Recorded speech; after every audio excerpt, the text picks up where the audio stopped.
Hi viewers, welcome to our channel. ప్రస్తుతం మనతో పాటు ఇమ్మంది రామారావు గారు సీనియర్ జర్నలిస్ట్ ఉన్నారు. వారితో ఒకసారి మాట్లాడదాం. సార్ నమస్కారం. సార్ నమస్తే బాబు. సార్ వైసీపీ నేత బోరగడ్డ అనిల్, మనకు తెలుసు పవన్ కళ్యాణ్ గారి పైన అండ్ చంద్రబాబు నాయుడు గారి పైన ఎప్పుడు కూడా అనుచిత వ్యాఖ్యలు చేయడంలో ఈయన ముందుంటారు.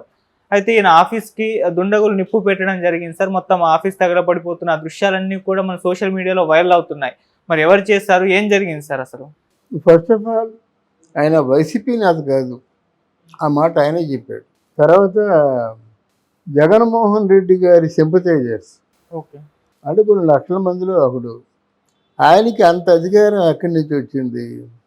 ఈయన ఒక కిరాయి హంతకుడు, అంటే 420. ఆయన మీద ఎన్నో కేసులు ఉన్నాయి.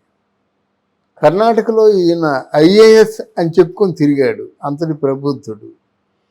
ఏదో పార్టీలో రిపబ్లికన్ పార్టీలో చైర్మన్ అంటాడు, సెక్రటరీ అంటాడు, ఏమంటాడో తెలీదు. ఇట్లాంటి పరిస్థితుల్లో మరి ఎంత ప్యాకేజీ తీసుకొని చెప్తే మాత్రం అంత పేర్చేగిపోతారు. ప్యాకేజీ లేకుంటే ఎవడు మాట్లాడు. అంటే ఆయనకి అదేమి సరదాగో, ఈ చేసే వాళ్ళకి అదేమి తిరుపుతో నాకు తెలియదు. కానీ చంద్రబాబు నాయుడిని, పవన్ కళ్యాణ్ని, మా అధినేత కానీ అనుమతి ఇచ్చినట్టయితే ఓ గంటలో లేపేస్తా అంటాడు, చొక్కా తగిలించుకొని. అంతేకాకుండా పవన్ కళ్యాణ్ కుటుంబాన్ని అందరినీ కూడా దారుణంగా చంపుతామన్నాడు. ఇంకా మిగతా విషయాలు మాట్లాడడం వాడి సంస్కారం లేకపోతే మనకు ఉంది. కానీ మొత్తం ఫ్యామిలీ అందరినీ, పిల్ల భార్యలతో మొత్తం అందరినీ కూడా లేపేస్తా ఉన్నాడు. దీని అంతటికీ బ్యాక్గ్రౌండ్ ఎవరు? ఇంత దారుణంగా మాట్లాడేవాడు రేపొద్దున్న మీకంటే డబ్బు ఎక్కువ పారేస్తే మిమ్మల్ని మాత్రం అలా మాట్లాడనేటువంటి నమ్మకం ఏమిటి? అలాంటి వాళ్ళని మీరు ఎందుకు ఎంకరేజ్ చేయాలి? ఇదేనా మీ పరిపాలన? అంటే మీ తాలూకు అపోజిషన్ పార్టీ వాళ్ళని మానసికంగా రవ్వంత ప్రశాంతతగా లేనటువంటి పరిపాలన మీది ఏమవుతుంది, ఏమరుగుతుంది, ప్రజల్లో ఏమి చేంజ్ వస్తుంది?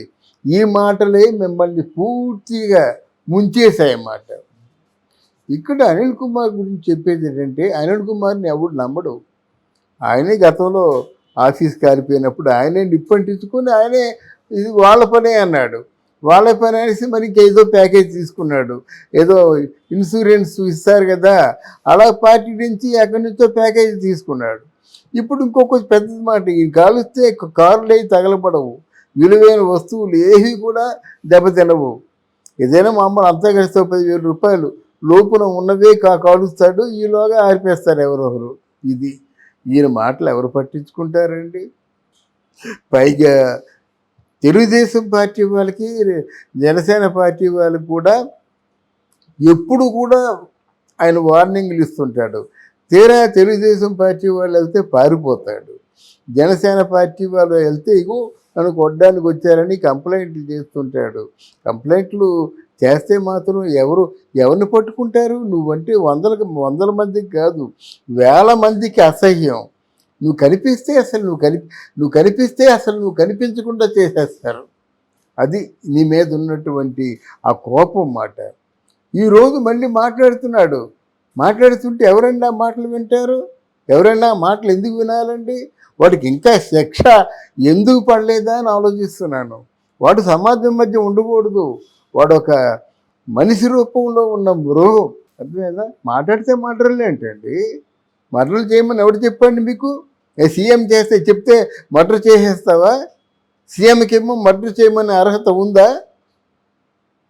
ఏమిటి అసలు? అందువలన ఈరోజు బోరగడ్డ అనిల్ కుమార్ని ఇంకా సభ్య సమాజంలో ఉంచడం, ఎవరైనా ప్రభుత్వంలోకి వస్తే ఇవాళ ప్రమాణ స్వీకారాలు అయ్యాయి కదా, ఆ హోంమంత్రి ఎవరో తెలుసుకొని మనమే చెప్దాం. ఇలాంటి చీడ పురుగులు లేరు పారేస్తే కానీ సమాజం బాగుపడుతూ మీ తాలూకు అంటే తక్షణ కర్తవ్యం. అంటే మీరు డబ్బులు ఇచ్చేస్తే ఎవరిని చంపేస్తారా? అందువల్ల ఈ విషయాలన్నిటికీ కూడా సమాధానం మొన్న రిజల్ట్ చెప్పింది. రోజా మాట్లాడినా, కొడాలి నాని టచ్ చేయడమే అన్నారు. ఏమైపోయాడు? ఇప్పుడు ముండ మోసినట్టు కూర్చున్నాడు. ఎందుకు ఆ మాటలు? మరి ఇప్పుడు బూతులు రావటం లేదే. ఇప్పుడు అమ్మనా బూతులు మాట్లాడేవాడికి ఇప్పుడు బూతులు రావటం లేదేంటి? అంటే అప్పుడు మీ మీద ఒక అధిపతి, మీరు ఏమి చేసినా సరే తట్టుకుంటాడు, మీరేం చేసినప్పుడు కూడా సాగిపోతుందనే కదా మీరు మాట్లాడారు. తస్మాత్ జాగ్రత్త. ముందు ముందు పవన్ కళ్యాణ్ వస్తున్నాడు. పవన్ కళ్యాణ్ మనతో మాట్లాడే మాటలు కానీ, మనతో అంటే మీడియాతో మాట్లాడే మాటలే కానీ కరెక్ట్ అయితే చీడ పురుగులు లేరు పారేస్తారు అంతే. పరిపాలన సజావుగా సాగనివ్వరా? అది ఈ విషయంలో మాత్రం ఆయన మా ఆఫీస్ కాలిపోయిందన్నా, లేకపోతే నిలువున నీళ్లు కాలిపోతున్నానని చెప్పినా ఎవరు పట్టించుకోవాల్సిన అవసరం లేదు. తప్పు చేసే వాళ్ళకి తప్పకుండా శిక్ష అనుభవించాలి. అనుభవిస్తేనే ఇంకొకరు తప్పు చేయకుండా జాగ్రత్త పడతాడు. కానీ ఇప్పుడైతే కాల్ చేసింది తగలబెట్టింది మాత్రం టీడీపీ లేదంటే జనసేన శ్రేణులు అయ్యి ఉంటుందని చెప్పేసి వాళ్ళైతే ఆరోపించడం చూస్తున్నాను సార్. అవునండి, అలాగంటారండి. ఇప్పుడు ఆడు తగలబెట్టుకొని నేనే తగలబెట్టుకున్నాను, అక్కడ జగన్మోహన్ రెడ్డి దగ్గర సింపతి కొట్టేయడం కోసం అని అంట కదా. ఇప్పుడు ఏముంది, అయ్యా నా ఆఫీస్ తగలడిపోయింది, కనీసం ఆఫీస్ మెయింటెనెన్స్కైనా ఒక 50 లక్షలు ఇవ్వండి అంటాడు. అంతే కదా, ఏదో ఒక సానుభూతి పరంగా ఒక దృశ్యాన్ని చూపించి డబ్బులు గుంజుకోవడం. ఆయన ఒక నయా పైసా ఇవ్వడు. చివరికి ఈ బూరగడ్డ అనిల్ కుమార్ అనే వాడి చావు కుక్క చావు. ఎవరు రక్షించరండి వాడిని. అసలు వాడిని గురించి ఆలోచించకూడదు.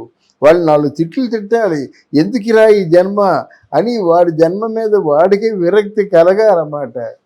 నాకు ఎందుకంటే అంత కోపం వస్తుందండి.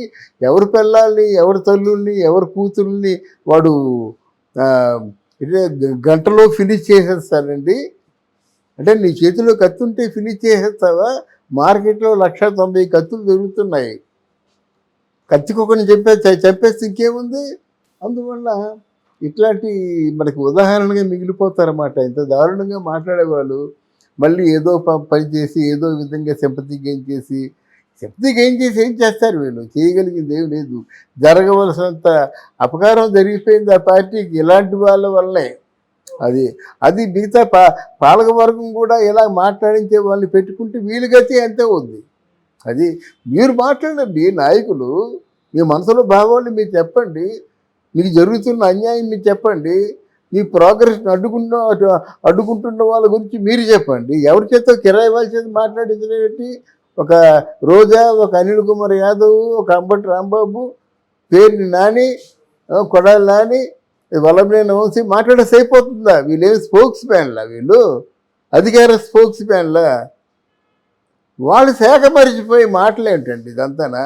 ఎంత దారుణం, కాకపోతే ఎంత ఘోరంగా ఆంధ్రదేశం పతనం అయిపోయినట్టు ఇలాంటి మాటలు మనం వింటాం. కనుక ఆయనకి ఎంత పనిష్మెంట్ అయినా అనుభవించి తీరాల్సిందే.